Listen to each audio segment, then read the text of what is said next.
ఈ వైఎస్ఆర్సీపీ వాళ్ళు ఎన్డీఆర్ఐ రిపోర్ట్ని రిఫరెన్స్ ఇస్తున్నారు.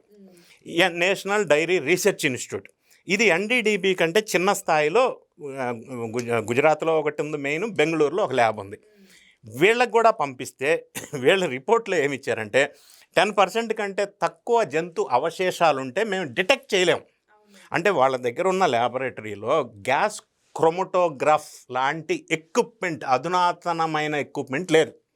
అది లేని కారణంగా 10% కంటే తక్కువ ఉంటే మేము డిటెక్ట్ చేయలేమని చెప్పారు. లేదని చెప్పలా.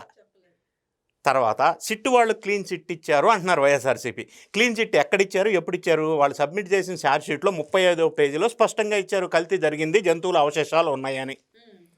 ఇంకా మళ్ళీ ఒకదానికి ఒకటి సంబంధం లేని, పొంతన లేని ఆర్గ్యుమెంట్స్.